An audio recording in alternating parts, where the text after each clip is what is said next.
नमस्कार, जेच एजुकेशन में आप सभी स्टूडेंट्स का स्वागत है। पिछले लेक्चर में हम लोगों ने नवंबर 2024 के बिहार करंट अफेयर्स को कवर किया था और आज आइए हम लोग नवंबर 2024 के बिहार करंट अफेयर्स को कवर करते हैं। जैसा कि आपको पता है कि जो बिहार करंट अफेयर्स का सीरीज है, इसमें मैं मंथली बेस पे बिहार में होने वाले जो सबसे प्रमुख 5-6 घटना होती है, 5, 6, 7 घटना से ज़्यादा नहीं होता है, 20 ऐसी घटनाएँ नहीं होती है। अब शराब की बोतल अगर किसी थाने में पकड़ा गया है, तो वो कोई बड़ी घटना नहीं है। वो बिहार के लिए न्यूज़ है, लेकिन वो एग्ज़ाम के पॉइंट ऑफ व्यू से नहीं है। तो एग्ज़ाम के पॉइंट ऑफ व्यू से जो 5-6 न्यूज़ है, उसको मैं कवर कर रहा हूँ और ये मैं सितंबर 2024-23 से लगातार कवर कर रहा हूँ और 17वीं बीपीएससी में आपने देखा कि बिहार करंट अफेयर्स के सारे क्वेश्चन जो है वो क्लास से आ गए थे, जितने पूछे गए थे। तो उसी से उत्साहित होकर के आप लोगों का जो प्यार मिला, आप लोगों का जो फीडबैक मिला, इसको लेकर के मैं इस सीरीज को आगे जारी रखूँगा। मंथली करंट अफेयर्स ये बिहार करंट अफेयर्स चलती रहेगी। उसके अलावा अब monthly national, international current affairs भी आपके इस यूट्यूब पे शुरू होने वाली है। जनवरी से ही शुरू हो जाएगी, जिसमें दिसंबर का न्यूज़ हम लोग करेंगे, इसको 2 पार्ट में करेंगे उसको, क्योंकि बड़े-बड़े बहुत सारे न्यूज़ होते हैं नेशनल, इंटरनेशनल में, तो उसको 2 पार्ट में हम लोग करेंगे।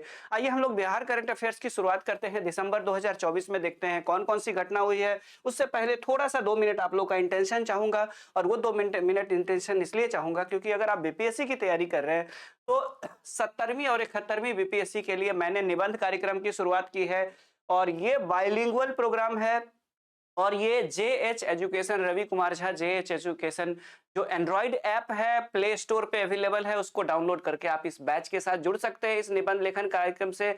ये इंग्लिश और हिंदी यानी बाइलिंगुअल क्लास चलेगी, जिसमें हिंदी इंग्लिश दोनों में क्लास में आपको ऐसे कराए जाएंगे, लिखवाए जाएंगे। इसके साथ साथ वीकली टेस्ट यानी हर सैटरडे को टेस्ट भी होगा, एक फुल लेंथ टेस्ट होगी और टोटल 10 टेस्ट इस निबंध लेखन कार्यक्रम को जो परचेज करेंगे, जो इसको बाई करेंगे इस कोर्स को, उनको वो ऐसे का जो ये है टेस्ट सीरीज है वो भी उनको फ्री में मिलेगा, उसके साथ ये इंक्लूड है। 24 दिसंबर से ये बैच शुरू हो चुकी है, जिसका रेगुलर शेड्यूल जो है मैं टेलीग्राम पे आप लोग को शेयर कर रहा हूँ, टाइमिंग के साथ शेड्यूल भी और टॉपिक भी शेयर कर रहा हूँ, जो कि आप लोग देख पा रहे होंगे। ओनली 5000 इसकी फी रखी गई है और इस 5000 में ये पूरा का पूरा जो 300 का पेपर है उसको तैयार किया जाएगा, जिसमें दार्शनिक विषय यानी फिलोसॉफिकल इशू, कंटेम्प्रेरी इश्यूज यानी समसामयिक विषय और उसके अलावा Bhojpuri and Maithili phrase and idioms यानी लोकोक्ति और मुहावरे जो भोजपुरी में और मैथिली में होते हैं, उन पर आधारित भी निबंध न सिर्फ आपको समझाए जाएंगे, पढ़ाए जाएंगे, बल्कि आपको 35 से 40 निबंध क्लास में लिखवाए भी जाएंगे और उसके अलावा 20 से 25 जो निबंध है उसके फॉर्मेट बना करके आपको दिए जाएंगे ताकि आप उसको अभ्यास कर सके। ठीक है, और ये 24 दिसंबर से शुरू हो चुका है। अगर आपको कुछ और भी जानकारी चाहिए इसके रिगार्डिंग तो 8750950238 इस पे आप व्हाट्सअप करके आप जान सकते हैं इन्फॉर्मेशन को। ठीक है, 17वीं बीपीएससी जो लोग निबंध का बैच नहीं ज्वाइन करना चाहते हैं, अगर सिर्फ चाहते हैं कि टेस्ट सीरीज के माध्यम से अपने स्कोर को बढ़ाए, तो आप टेस्ट सीरीज के माध्यम से भी हमसे जुड़ सकते हैं। तो 17वीं बीपीएससी के लिए फिलहाल अभी ये टेस्ट अवेलेबल है। निबंध का कार्यक्रम तो 70वीं 71वीं दोनों के लिए है, लेकिन जो ये टेस्ट सीरीज है ये 70वीं बीपीएससी वालों के लिए है और ये इसके तहत टोटल 10 टेस्ट होंगे, 10 के 10 फुल लेंथ टेस्ट होंगे निबंध के, जिसमें हर टेस्ट में आपको 3 निबंध लिखने हैं, जिसकी कॉपी मैं खुद चेक करूंगा। ऑनलाइन ऑफलाइन दोनों ये टेस्ट होगी। ऑनलाइन में आप टेस्ट दे करके आप उसके आंसर का पीडीएफ बना करके, फोटो खींच करके पीडीएफ बना करके आप मुझे सेंड करेंगे और मैं उसको इवेलुएट करने के साथ, मार्क्स देने के साथ साथ जो सजेशन होंगे वो भी मैं दूंगा। 4 जनवरी से ये टेस्ट शुरू हो रही है, हर शनिवार को चलेगी। टोटल 10 टेस्ट होगी और सिर्फ 1500 फीस इसकी रखी गई है। इससे भी अगर आप जुड़ना चाहते हैं तो आप Ravi Kumar Jha JH education app को डाउनलोड कर ले, डिस्क्रिप्शन बॉक्स में भी उसका लिंक दिया गया और वैसे भी आप प्ले स्टोर पे सर्च करेंगे तो मिल जाएगा। अगर कुछ और बातचीत करना चाहते हैं, कुछ और जानना चाहते हैं तो आप इस नंबर पे व्हाट्सअप कर सकते हैं। उसके अलावा करंट अफेयर्स मेंस में एक बहुत बड़ा मुद्दा रहा है। पीटी में तो प्रमाणित हो गया, आपने देखा कि मेरा करंट अफेयर्स एग्जाम में आ रहे हैं, ठीक ठाक आ रहे हैं एग्जाम में। तो मेंस में करंट अफेयर्स एक इशू रहा है, क्योंकि आमतौर पर दूसरे संस्थान में जल्दबाजी में पढ़ाया जाता है और कई बार क्या होता है कि उसमें सिर्फ लेक्चर दिए जाते हैं या पीडीएफ अवेलेबल कराए जाते हैं, वो पर्याप्त नहीं होता है। इस सेक्शन को अच्छे से पढ़ेंगे, उतना ही वेटेज या उतना ही समय देंगे जितना अदर सेक्शन को हम लोग देते हैं। इसमें इंटरनेशनल, नेशनल और बिहार के जितने भी न्यूज है उसको मेंस के पॉइंट ऑफ व्यू से पढ़ेंगे और आंसर राइटिंग क्लास के ही अंदर साथ साथ करते चलेंगे। जितने भी अंतरराष्ट्रीय, राष्ट्रीय और वो मुद्दे हैं जिसमें international relation, international organization, international events, Bihar से रिलेटेड जितने भी इवेंट्स है और नेशनल जितने भी इवेंट्स है सबको कवर करेंगे हम लोग इसमें।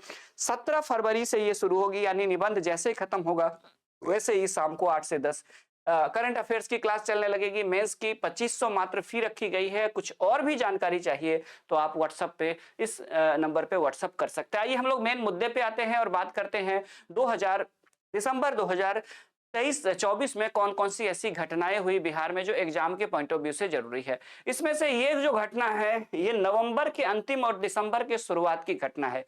यानी नवंबर के जो अंतिम दिन है, निर्मला सीतारमन, केंद्रीय वित्त मंत्री निर्मला सीतारमन दरभंगा पहुंची थी। उसके बाद दिसंबर के फर्स्ट में वो मधुबनी भी गई थी और इस दौरान एक बड़ा सा क्या हुआ था, क्रेडिट आउटरीच कार्यक्रम का आयोजन किया गया था। क्रेडिट आउटरीच कार्यक्रम का तहत का मतलब ये हुआ कि विभिन्न बैंकों के द्वारा भारत सरकार के जो विभिन्न प्रकार की योजनाएं हैं उसके लिए ऋण का क्लियरेंस दिया गया, यानी ऋण वितरण एक तरह से देखें तो कार्यक्रम का आयोजन किया गया था। इसको क्रेडिट आउटरीच प्रोग्राम कहा जाता है और इसी में भाग लेने के लिए निर्मला सीतारमन, केंद्रीय वित्त मंत्री और क्या है, union minister for finance and corporate affairs, ठीक है, दोनों डिपार्टमेंट इनके अंदर है। कॉर्पोरेट मामले की भी मंत्री और केंद्रीय वित्त मंत्री भी है। और ये निर्मला सीतारमन दरभंगा और मधुबनी जिले में क्रेडिट आउटरीच कार्यक्रम में भाग लेने के लिए बिहार की यात्रा पर रही थी, नवंबर के अंतिम और दिसंबर के शुरुआत में, ठीक है।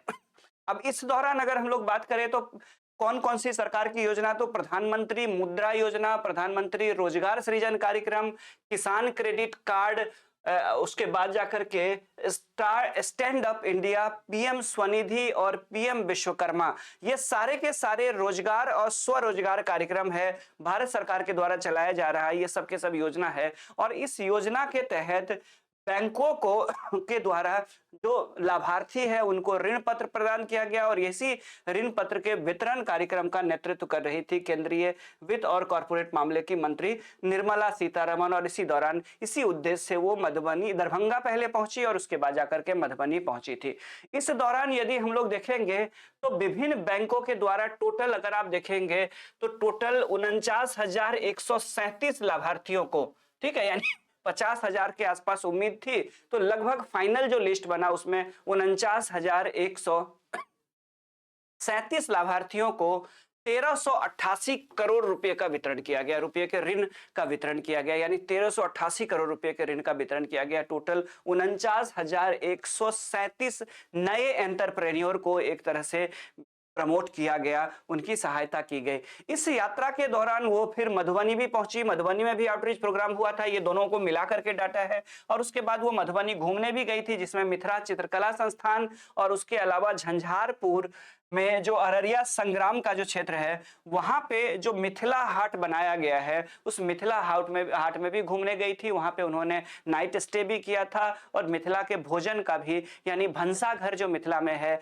मिथिला हाट के अंदर जो परंपरागत मैथिल जो भोजन चूल्हा पे कराया जाता है जिसको भंसा घर नाम दिया गया है उस रेस्टोरेंट को, तो वहां पे उन्होंने मैथिल खाना का स्वाद भी चखा, काफी खुश भी नजर आ रही थी और वहां पे नाइट स्टे करने के बाद फिर वो वापस दिल्ली के लिए निकल गई। और ये क्रेडिट आउटरीच प्रोग्राम के तहत अगर हम लोग देखेंगे तो 49,137 लाभार्थियों को 1388 करोड़ रुपए का वितरण किया गया। अब इस पे देखिए क्वेश्चन क्या बन सकता है, देख लीजिए, अभी तो सामने न्यूज है तो तुरंत आप लोग क्लिक कर लेंगे। इस पे क्वेश्चन मैंने जो बनाया है, in which district did union minister and union Finance and Corporate Affairs Minister Nirmala Sitharaman participated in the credit outreach program during November-December 2024 in which loans worth rupees 1388 crore were distributed। यानी नवंबर-दिसंबर 2024 में के दौरान केंद्रीय वित्त एवं corporate मामलों की मंत्री निर्मला सीतारमन ने किन जिलों में क्रेडिट आउटरीच में भाग लिया जिसमें 1388 करोड़ रुपए के ऋण वितरित किए गए। तो कौन से जिले में था, तो ये था 30 नवंबर को दरभंगा पहुंची थी और उसके बाद जाकर के 1 दिसंबर मधुबनी। तो ये कौन सा कार्यक्रम होगा, ये कौन सा जिला होगा, तो इसका आंसर होगा सी, यानी दरभंगा और मधुबनी। न्यूज नंबर 2 देखते हैं कौन सा रहा दिसंबर, तो देखिए इसका आंसर है सी। आगे बढ़ते हैं। न्यूज नंबर 2 ये है कि बिहार का जो परंपरागत अगर देखेंगे या बिहार के जो मिथिलांचल क्षेत्र में जो एक लोकप्रिय कृषि उत्पाद है मखाना, उसे दक्षिण भारत में नए बाजार की तलाश के उद्देश्य से इसका 2 दिवसीय यानी 6 और 7 दिसंबर 2024 के बीच कर्नाटक यानी बेंगलुरु में, कर्नाटक के जो बेंगलुरु है उसमें 2 दिवसीय मखाना महोत्सव का आयोजन किया गया। यानी 6 और 7 दिसंबर को क्या किया गया था यहाँ पे, तो यहाँ पे मखाना फेस्टिवल का आयोजन किया गया था और ये किया गया था कर्नाटक की कैपिटल और इंडिया की जो आईटी हब है बेंगलुरु में, वहां पे किया गया था। एक मिनट।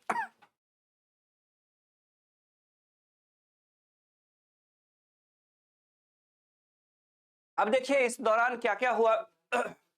तो मेन बेसिकली अगर हम लोग बात करें तो इसका महोत्सव जो है, इस फेस्टिवल का जो मेन उद्देश्य था, पर्पस था, वो था कि expand the market of makhana and important crop of Bihar and other food products, यानी बिहार की जो महत्वपूर्ण फसल मखाना है और अन्य खाद्य उत्पाद है उसके बाजार का विस्तार करना डाउन साउथ की तरफ, यानी दक्षिण भारत की तरफ, उसके बाजार का विकास करना। यदि मखाना की बात कर ले तो बिहार मखाना का देश में सबसे बड़ा उत्पादक है।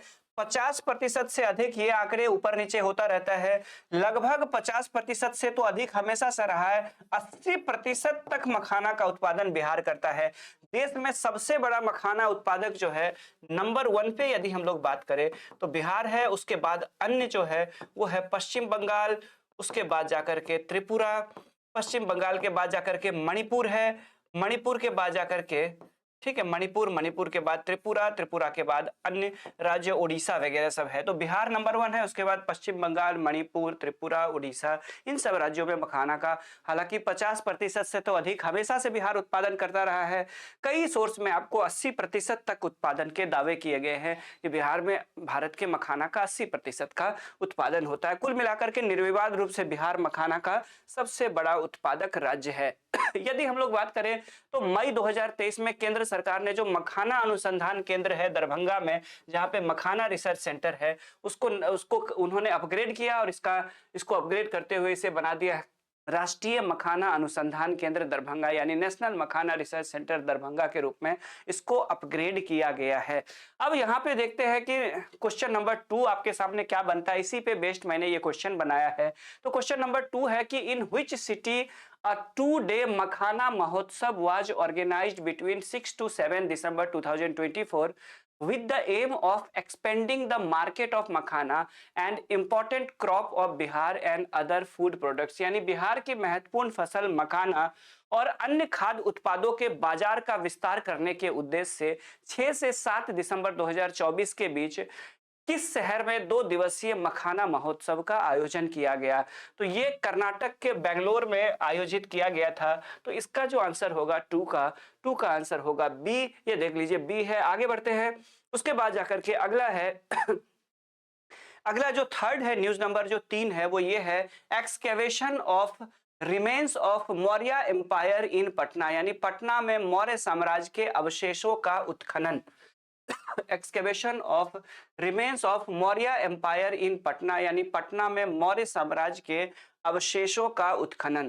तो the archaeological survey of India ASI begin excavation of the 80 pillared assembly hall. आपको पता होगा कि कुम्हरार में, दरभंगा में जो पटन देवी की मंदिर है गंगा के किनारे, उससे थोड़ा सा दक्षिण में आएंगे तो एक जगह है कुम्हरार, ठीक है, पुराना जो पटन देवी की जो मंदिर है उससे जो थोड़ा सा दक्षिण की तरफ आएंगे दरभंगा में, ये दरभंगा कह रहे पटना में, गंगा के तट से थोड़ा दक्षिण की तरफ, तो वहां पे आपको एक कुम्हरार नाम का स्थान मिलेगा जहां पे 80 पिलर वाला एक कॉन्फ्रेंस हॉल मिला था, जिसके बारे में कहा जाता है कि ये चंद्रगुप्त मौर्य का महल था और यहीं पे जो है वो बौद्ध संगीति का भी आयोजन किया गया था लंबे समय से इसको लेकर के, और इसे एकमात्र इस मौर्य साम्राज्य का जीवित अवशेष माना जाता है। इस पे फिर से खुदाई शुरू की गई है और ये जो खुदाई है ये भारतीय पुरातत्व सर्वेक्षण यानी ASI यानी आर्कियोलॉजिकल सर्वे ऑफ इंडिया के द्वारा दिसंबर 2024 में कुम्हरार में 80 स्तंभों वाले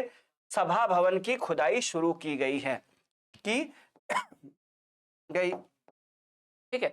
अब देख लीजिए क्या है कि कई लोग बोलते हैं कि हिस्ट्री एक बार पढ़ लीजिए तो हिस्ट्री को मेंस में अपडेट नहीं करना पड़ता है। आपको बता दूं कि मेंस में जो लोग इस बार हिस्ट्री का जो सेक्शन होगा उसमें यदि मौर्य कला पूछ दिया तो मौर्य कला में इसकी चर्चा के साथ साथ यदि एक लाइन में आप करंट से जोड़ करके लिख देंगे कि दिसंबर 2024 में कुम्हरार में इस पर खुदाई हो रही है, और अगर आप इस पे नजर रखेंगे और अगर अगले कुछ महीने में एग्जाम से पहले कुछ मिल जाता है नया चीज, और उसको अगर करंट से जोड़ के हिस्ट्री वाले सेक्शन में लिख देंगे तो इसमें बुरा क्या है। मैं तो बोलता हूं कि हर सेक्शन में स्टैट्स को छोड़ करके हर सेक्शन में करंट जुड़ेगा। ठीक है, तो यहाँ पे करंट जोड़ सकते हैं आप।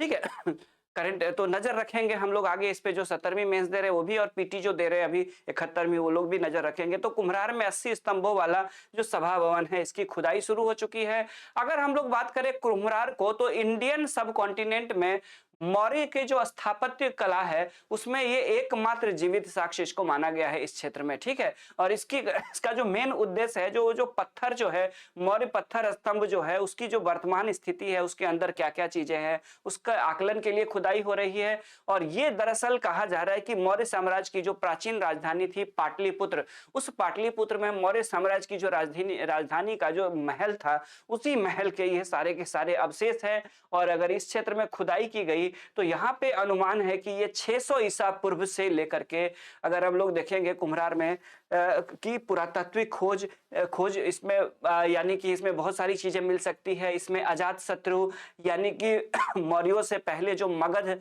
के जो साम्राज्य थे, मगध साम्राज्य के अजात शत्रु के मिल सकते हैं अवशेष। मौर्य साम्राज्य के चंद्रगुप्त मौर्य और अशोक के काल के इतिहास की भी हमें यहाँ पे जानकारी मिल सकती है। और ये स्थल जो है वो आर्कियोलॉजिकल पॉइंट ऑफ व्यू से देखें तो 6000 ईसा पूर्व से लेकर के, यानी 600 बीसी से लेकर के 600 एडी तक, यानी 12 वर्ष के इतिहास के यहाँ से साक्ष्य मिल सकते हैं। इसी दृष्टि से इंपॉर्टेंट है, इसीलिए दिसंबर के फर्स्ट वीक में यहाँ पे कुम्हरार में आर्कियोलॉजिकल सर्वे ऑफ इंडिया के द्वारा खुदाई का कार्य शुरू किया गया है। न्यूज नंबर 3 था ये, और न्यूज नंबर 3 पे जो मैंने क्वेश्चन बनाया है उसको देख लीजिए आप लोग कि at which place the archaeological survey of India that is ASI has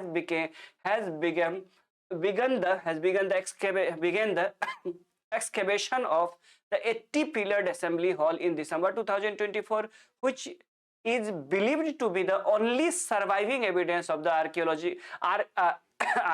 architectural achievements of the Mauryan empires या empires in the Indian subcontinent. यानी भारतीय पुरातत्व सर्वेक्षण ASI ने दिसंबर 2024 में किस स्थान पर 80 स्तंभों वाले सभा भवन की खुदाई की है, जिसे भारतीय उपमहाद्वीप में मौर्य साम्राज्य का एकमात्र क्या माना जाता है, मौर्य साम्राज्य की स्थापत्य उपलब्धियों का एकमात्र जीवित साक्ष्य माना जाता है। तो कंकड़बाग, कुम्हरार, फथुआ और परसा, इन चारों में कौन सा जगह होगा, तो ये पटना के कुम्हरार में है। पटन देवी की मंदिर अगर आप देखेंगे जो गंगा के किनारे से थोड़ा बगल में है, उससे थोड़ा और दक्षिण की तरफ जाएंगे तो आपको कुम्हरार नाम का स्थान मिलेगा। ठीक है, तो क्वेश्चन नंबर 3 का बी आंसर है, ये देख लीजिए, इसका आंसर बी है। आगे बढ़ते हैं। न्यूज नंबर 4 यहाँ पे ये है कि high level of manganese in the water of the Ganga region in Bihar. Bihar में गंगा के क्षेत्र के जल में मैग्नीज की अत्यधिक मात्रा। अब देखिए, महावीर कैंसर संस्थान पटना है, उसने कई जिलों के लोगों के जो कैंसर पीड़ित लोग हैं उनके ब्लड के सैंपल लिए थे। ठीक है, यानी महावीर कैंसर संस्थान जो पटना के वैज्ञानिक है, उन्होंने गंगा के मैदानी क्षेत्र में पानी के क्वालिटी की जांच करने के लिए कि क्या इस क्षेत्र में जो पिछले दिनों गंगा के मैदानी क्षेत्र में बड़े पैमाने पर लोगों को कैंसर हुआ है। ऐसा नहीं है, पहले नहीं होता था, लेकिन पिछले दिनों कैंसर के मामले एकाएक एकदम से बढ़ गए। इसको लेकर के चिंता का विषय है कि गंगा के मैदानी क्षेत्र में कुछ लोग जो है, वहां के लोग कुछ ऐसा कंज्यूम कर रहे हैं जिससे कैंसर के पेशेंट्स की संख्या तेजी से बढ़ रही है। इसी पे जांच करने के लिए जो महावीर कैंसर रिसर्च इंस्टीट्यूट है जो दरभंगा, ये दरभंगा कह रहे हैं पटना, उन्होंने क्या किया कि मैदानी क्षेत्र के कई जिलों के कैंसर पीड़ित जो लोग थे उनके ब्लड सैंपल्स लिए थे, और उनके ब्लड सैंपल्स जब लिए गए तो उनके ब्लड में एक तय मात्रा से अधिक मैग्नीज की मात्रा मिली है। और मैग्नीज जो होता है वो कैंसर कारक माना जाता है, यानी मैग्नीज की मात्रा अगर ब्लड में है या अधिक, बहुत ज्यादा अधिक हो रहा है तो कैंसर होने का खतरा बना रहता है। और इसी को जोड़ करके देखा जा रहा है कि गंगा के मैदानी के क्षेत्र के जो जल है उसके माध्यम से लोगों के शरीर तक ये मैग्नीज की अधिक मात्रा पहुंच रही है, जो कैंसर का कारण बन रही है। ये बहुत बड़ा विषय है, क्योंकि ये बहुत चिंतनीय विषय है, क्योंकि बिहार के बीचों बीच से गंगा नदी बहती है, और ये जो गंगा नदी का ये जो मैदानी क्षेत्र है, यहाँ पे बड़ी मात्रा में लोगों को कैंसर हो रहा है, और इसको इसी से जोड़ करके देखा जा रहा है। तो न्यूज नंबर 4 में देखिए क्या है, तो इस अध्ययन से पता चला कि this study has revealed that the amount of manganese in water is high, which is not only polluting the water but it also causing cancer। यानी कि मैगजीन की जो अधिक मात्रा है न सिर्फ जल को प्रदूषित कर रही है बल्कि ये इस क्षेत्र में कैंसर का कारण भी बन रही है और ये बहुत चिंता का विषय है। मैग्नीज विषाक्तता जिसको अगर की बात करें तो वो क्या करती है, तो कार्सिनोजेनेसिस को प्रभावित करती है। कार्सिनोजेनेसिस का मतलब हो गया कि कैंसर के, ठीक है, कारण बनते हैं ये, ठीक है, कार्सिनोजेनेसिस जो होते हैं वो कैंसर के कारण बनते हैं और इस क्षेत्र में बड़ी मात्रा में जो कैंसर के मामलों में वृद्धि हुई है उसी से जोड़ करके देखा जा रहा है। तो जो रिसर्चर्स है, महावीर रिसर्च इंस्टीट्यूट के जो रिसर्चर्स है उन लोगों ने पटना, वैशाली, ईस्ट चंपारण, मुजफ्फरपुर, सिवान और सारण में टोटल 1146 कैंसर रोगियों के ब्लड सैंपल्स लिए थे और उस ब्लड सैंपल्स की जब स्टडी की गई तो उसमें तय मात्रा से अधिक मैग्नीज पाया गया और सब में एक कॉमन फैक्टर था। वो कॉमन फैक्टर ये था कि सबके सब गंगा के मैदानी क्षेत्र के निवासी थे और सबके सब जो है वो गंगा के ही मैदानी क्षेत्र के जो ग्राउंड वाटर है यानी जमीन के अंदर जो बोरवेल का पानी है, नल का पानी है, वो पानी पीते हुए एक चीज कॉमन सब में नजर आया और वो है कि ये सबके सब गंगा के मैदानी क्षेत्र में जमीन के अंदर से चापाकल का पानी पी रहे थे। बड़ा वो वाली चिंता का विषय बन गया है। अभी तक बिहार के जल को शुद्ध माना जा रहा था लेकिन ये एक चिंता का विषय, बिहार के मैदानी क्षेत्र के जल को सबसे शुद्ध माना जा रहा था लेकिन ये चिंता का विषय बन करके उभरा है। इस न्यूज नंबर 4 में जो हमारा क्वेश्चन बन सकता है वो क्वेश्चन क्या बन सकता है देख लीजिए। ये क्वेश्चन मैंने खुद बनाया है कि the scientist of Mahavir cancer institute Patna have examined the quality of water of the plains of Ganga, the presence of which elements in it is not only polluting the water but also causing cancer. यानी Mahavir cancer संस्थान पटना के वैज्ञानिकों द्वारा गंगा के मैदानी क्षेत्र के जल की गुणवत्ता की जांच की गई है। इसमें किस तत्व की उपस्थिति जल को प्रदूषित करने के साथ ही कैंसर का कारण बन रही है। तो स्वाभाविक रूप से जो कैंसर का कारण बन रही है वो क्या बन रही है, मैग्नीशियम। मैग्नीशियम की अधिक मात्रा जो है यहाँ पे जल में, गंगा के मैदानी क्षेत्र में जो ग्राउंड वाटर है, जो भूमिगत जल है, उसमें मैग्नीशियम की अधिक मात्रा है और वो कहीं ना कहीं कैंसर का कारण बन रही है। इसको लेकर के वैज्ञानिकों का कहना है कि गंगा के तटों पे जो अवशिष्ट बहाए जाते हैं यानी कई सारे, जैसे कि कानपुर, प्रयागराज या अन्य जो है, कानपुर तो खास करके है ही औद्योगिक क्षेत्र है, तो गंगा के तटों पे जो बड़े सारे जो उद्योग है, इन उद्योगों में जो अवशिष्ट बहाए जाते हैं, जो वेस्ट होते हैं, जो केमिकल वेस्टेज होते हैं, उसमें मैग्नीज की अत्यधिक मात्रा होती है, हो सकती है और वही जल में घुल करके इन क्षेत्रों में जब पानी पहुंचता है और जमीन के अंदर भूमिगत जल के रूप में जब वो ग्राउंड वाटर को रिचार्ज करता है तो ये मैग्नीज की मात्रा बढ़ जाती है उस जल में। ये भी एक कारण हो सकता है। यानी कि जो वेस्टेज को, जो खास करके जो लिक्विड वेस्टेज को जो डंप किया जा रहा है, इंडस्ट्रियल वेस्टेज को जो गंगा में डंप किया जा रहा है, उसकी वजह से गंगा का जल प्रदूषित होता है और यही प्रदूषित जल जब ग्राउंड वाटर के रूप में गंगा के मैदानी क्षेत्र में जमीन के अंदर जाती है और उसी पानी को जब चापाकल के माध्यम से लोग निकाल करके पीते हैं तो उसमें मैग्नीशियम की मात्रा अधिक है। ये हो सकती है, वैज्ञानिकों ने ये आशंका व्यक्त की है। तो इसका आंसर सी होगा। आगे बढ़ते हैं, न्यूज नंबर 5 देखते हैं कौन सा है दिसंबर 2025 में। तो न्यूज नंबर 5 जो है वो है बिहार बिजनेस कनेक्ट 2024 यानी बिहार बिजनेस कनेक्ट 2024। ठीक है, तो बिहार बिजनेस कनेक्ट 2024 का जो आयोजन है वो किया गया था, एक तरह से ये इन्वेस्टर्स का सम्मेलन था और ये किया गया था 19 और 20 दिसंबर 2024 को ज्ञान भवन पटना में। ठीक है, तो ज्ञान भवन पटना में 19 से 20 दिसंबर 2024 के बीच बिहार बिजनेस कनेक्ट या बिहार बिजनेस सम्मेलन कह लीजिए 2024 का आयोजन किया गया था। कब? 19 से 20 दिसंबर 2024 के बीच। इसके आयोजन के बाद जो रिपोर्ट निकल करके सामने आई, विभिन्न जो न्यूज़पेपर्स में आए, डिफरेंट जो मीडिया सोर्सेस में जो रिपोर्ट निकल करके सामने आई, तो इस 2 दिवसीय जो वैश्विक था, ये ग्लोबली था, यानी विश्व के भी इन्वेस्टर्स को आमंत्रित किया गया था, देश के बाहर के भी इन्वेस्टर्स को आमंत्रित किया गया था। तो ये जो निवेशकों का शिखर सम्मेलन था, इस दौरान कहा जाता है कि टोटल जो न्यूज़पेपर्स में निकल करके सामने आए अलग अलग सोर्स में 423 जो इन्वेस्टमेंट जो प्रतिबद्धता है उस पर हस्ताक्षर किए गए, यानी 423 ऐसे हस्ताक्षर किए गए, समझौतों पे हस्ताक्षर किए गए जिसमें बिहार में इन्वेस्टमेंट को लेकर के लोगों ने इंटरेस्ट दिखाया। और इस दौरान जो है जो प्रस्ताव आया वो 1.80 लाख करोड़ के निवेश प्रस्ताव प्राप्त हुए हैं। यानी कि अभी ये इन्वेस्टमेंट हुआ नहीं है या इन्वेस्टमेंट को लेकर के सिग्नेचर नहीं किया गया। ये एक प्रपोजल है और ये प्रपोजल लगभग अनुमान है कि 1.80 लाख, कहाँ 12,000 करोड़ का इन्वेस्टमेंट 2 साल में हुआ था, कहाँ 6 साल में 2,500 करोड़ का इन्वेस्टमेंट हुआ था और कहाँ 1,80,000 करोड़ का जो है 1.80 लाख करोड़ का इन्वेस्टमेंट के प्रस्ताव मिल रहे हैं बिहार को। और अगले कुछ वर्षों में अगर ये फाइनल हो गया तो सच में बिहार में औद्योगिक क्रांति आ जाएगी। तो 1.80 लाख करोड़ का इन्वेस्टमेंट प्राप्त हुआ, प्रपोजल प्राप्त हुआ है बिहार को। और ये जो बिजनेस समिट हुआ था या बिजनेस कनेक्ट हुआ था, ये 19 और 20 दिसंबर 2024 को ज्ञान भवन पटना में किया गया था।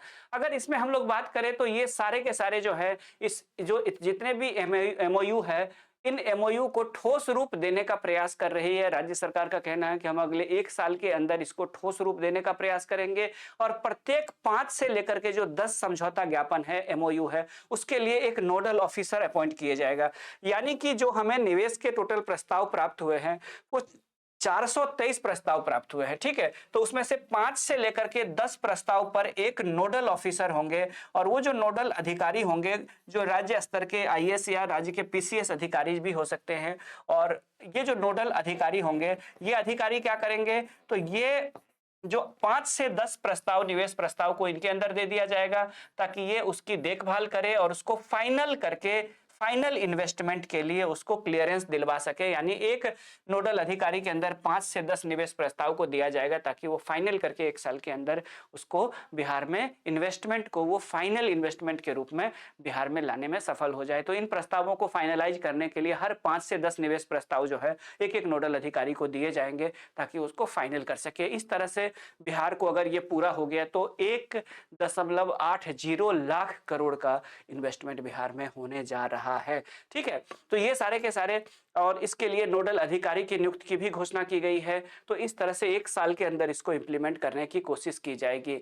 और उसके अलावा देखेंगे तो ये जो अधिकारी होंगे उन 11 क्षेत्रों में भूमि सुरक्षित करने का भी काम करेंगे। यानी जहां जहां इन्वेस्टमेंट के लिए प्रपोजल आया है वहां पे जमीन उपलब्ध कराने से लेकर के उनका क्लियरेंस दिलवाना, मंजूरी दिलवाना, यानी इन्वेस्टर्स की मदद करेंगे। ये जो नोडल ऑफिसर्स होंगे ये उसके लिए जिम्मेदार होंगे, उनके परफॉर्मेंस को भी देखा जाएगा और वो क्लियरेंस के साथ साथ सारा काम उनको सौंपा गया है ताकि इन्वेस्टर्स परेशान होकर के बिहार से नहीं भागे, बल्कि बिहार में इन्वेस्टमेंट की जो रुचि दिखाई उसको फाइनलाइज किया जा सके, ठीक है। इसके लिए राज्य में निवेश संवर्धन जो बोर्ड है वो निवेशकों का समय पर कार्यान्वयन सुनिश्चित करेगी और इसके लिए नियमित इसकी समीक्षा भी करेगी। यानी स्टेट का जो इन्वेस्टमेंट प्रमोशन बोर्ड है वो time to time nodal agency के साथ, ऑफिसर्स के साथ मीटिंग करके कि आपको जो 10 प्रपोजल की मॉनिटरिंग करने का जो काम दिया है उसमें कितना काम प्रोग्रेस पे है, इसको लेकर के टाइम टू टाइम वो मीटिंग भी उनके साथ करेगी ताकि जो इन्वेस्टमेंट है उसको प्रस्ताव को सुनिश्चित किया जा सके, इन्वेस्टमेंट में कन्वर्ट किया जा सके,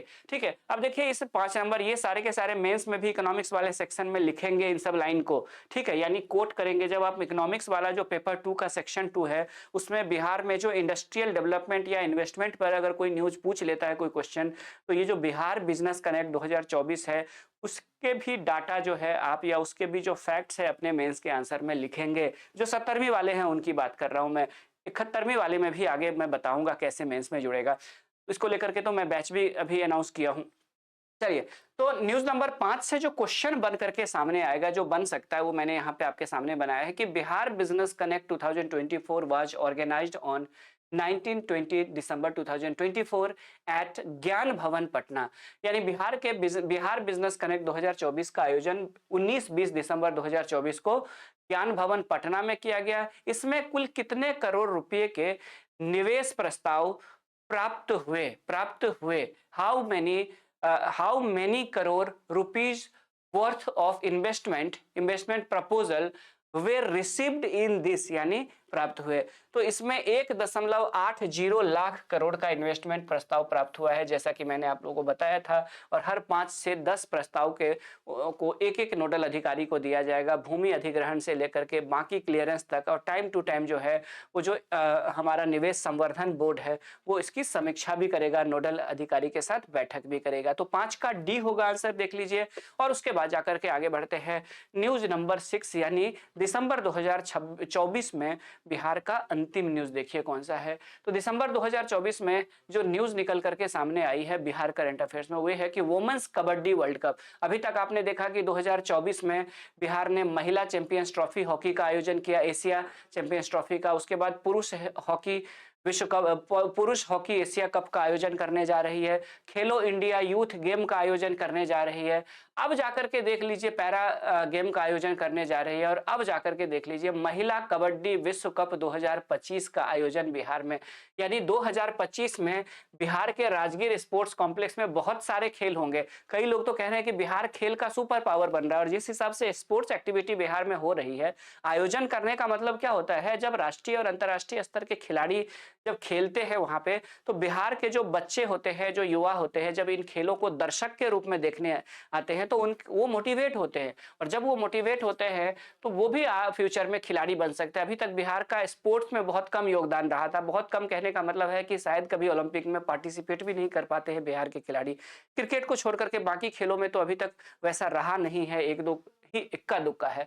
मतलब छोटे से हरियाणा जो कि बिहार से 1/4 भी आबादी नहीं है, 1/5 आबादी है, उसका मेडल तालिका में देख लीजिए और उसकी पार्टिसिपेशन देख लीजिए ओलंपिक में, उसकी तुलना में बिहार बहुत अभी पिछड़ा हुआ है। लेकिन ये सब जो स्पोर्ट्स एक्टिविटी होगी, इससे बिहार के युवा प्रेरित होंगे और आने वाले समय में बिहार में भी बड़े बड़े हर खेल में निकल करके खिलाड़ी सामने आएंगे। क्रिकेट में तो खैर बहुत सारे आगे बताने की जरूरत नहीं है, चाहे वो आकाशदीप हो, चाहे मुकेश कुमार हो, ईशान किशन हो, वैभव सूर्यवंशी हो, मुकुल राय हो, ठीक है। तो इस तरह से बहुत सारे खिलाड़ी निकल करके सामने आ रहे। अनुकूल राय, सॉरी। अब देखिए क्या है, तो महिला कबड्डी विश्व कप 2025 का आयोजन बिहार में होगा। The women's kabaddi world cup will be held in March 2025, यानी 2025 में इंडोर हॉल कहां पे, राजगीर स्पोर्ट्स एकेडमी बिहार में। तो मार्च 2025 के जो राजगीर स्पोर्ट्स एकेडमी है उसमें महिला कबड्डी का विश्व कप वर्ल्ड कप होने जा रही है बिहार में, राजगीर में, ठीक है। तो ये बहुत बड़ी बात है, राजगीर स्पोर्ट्स कॉम्प्लेक्स के अंदर है ये। और इसमें भारत, चीन, जापान, दक्षिण Korea, Nepal, Pakistan, Iran, Indonesia, Sri Lanka, Thailand, Poland, Argentina, south Africa, total 14 देशों के भाग लेने की उम्मीद है। 14 देश भाग लेगी। इससे पहले भी हालांकि महिला विश्व कप कबड्डी का आयोजन बिहार में हुआ था, लेकिन ये 2012 में पटना के स्पोर्ट्स कॉम्प्लेक्स में हुआ था, यानी पाटलिपुत्रा स्पोर्ट्स कॉम्प्लेक्स पटना में हुआ था 2012 में। इस तरह से बिहार दूसरी बार महिला विश्व कप का आयोजन करने जा रही है, ठीक है। अब इस पे देखिए क्या क्वेश्चन बन सकता है, तो इस पे क्वेश्चन ये बन सकता है कि महिला कबड्डी विश्व कप 2025 का आयोजन बिहार के किस स्थान पर किया जाएगा, at which place in Bihar will the women's kabaddi world cup 2025 be organized, यानी बिहार के किस स्थान पर किया जाएगा। तो राजगीर के स्पोर्ट्स कॉम्प्लेक्स में ही किया जाएगा। तो इसका जो आंसर है, इसका आंसर है सी। आप सभी लोग जुड़े, इसके लिए आप सभी छात्रों को धन्यवाद, पूरे दिल से धन्यवाद। आप लोगों का दिन शुभ हो। आप लोग एक बार इस सेशन को लाइक कर दीजिएगा, अपने दोस्तों के साथ भी शेयर कर दीजिएगा। और अगर आपको अच्छा लगता है और क्या अच्छा लगता है और आगे आप इस चैनल पे क्या क्या चाहते हैं, आप कमेंट जरूर कीजिएगा। आपके वैल्यूएबल कमेंट को मैं व्यक्तिगत रूप से भी पढ़ता हूं और कई बार रिप्लाई भी मैं व्यक्तिगत रूप से भी देता हूं, ठीक है। तो आप सभी लोग हमारे साथ जुड़े रहिएगा। एक बार सेशन को लाइक कर दीजिए, दोस्तों के साथ भी। अगर आपको अच्छा लग रहा है तो अगर आपने अभी तक चैनल को सब्सक्राइब नहीं किया है तो चैनल को सब्सक्राइब कर दीजिए। बहुत जल्दी हम जो है अगले कुछ ही दिन के अंदर नेशनल इंटरनेशनल करंट अफेयर्स की भी सीरीज शुरू कर देंगे। यानी करंट अफेयर्स के लिए चाहे वो आईएएस हो या पीसीएस हो, बीपीएससी हो, आपको कहीं दूसरे चैनल पे जाने की जरूरत नहीं पड़ेगी। साथ ही साथ जितने भी करंट अफेयर्स मैं पढ़ा रहा हूं उसका पीडीएफ के तात्पर्य यहाँ पे प्रिंटेबल पीडीएफ है, जो आपको प्रिंट आउट कहीं से भी निकालेंगे तो सस्ता पड़ेगा। यानी A4 साइज में उसको कंपाइल करके वो पीडीएफ तैयार की जाती है, जिसको आप प्रिंट आउट निकाल करके आप स्पाइरल बाइंडिंग करा करके आप पढ़ सकते हैं, इकट्ठा रख सकते हैं। तो वो पीडीएफ भी आपको टेलीग्राम पे रेगुलर शेयर की जाएगी, पहले भी शेयर की जाती रही है। तो आप अगर देखेंगे तो चैनल के डिस्क्रिप्शन में जाएंगे तो वहां पे आपको टेलीग्राम का भी लिंक मिल जाएगा, ठीक है। तो वहां से जाकर के आप टेलीग्राम से भी जुड़ जाए, ठीक है। J Ravi Kumar Jha JH education Telegram भी है चैनल, उस पे आपको रेगुलर ये पीडीएफ भी अवेलेबल हो जाएगी। तो धन्यवाद आप सभी छात्रों को, आप सभी का दिन शुभ हो। जय भारत, जय बिहार, धन्यवाद।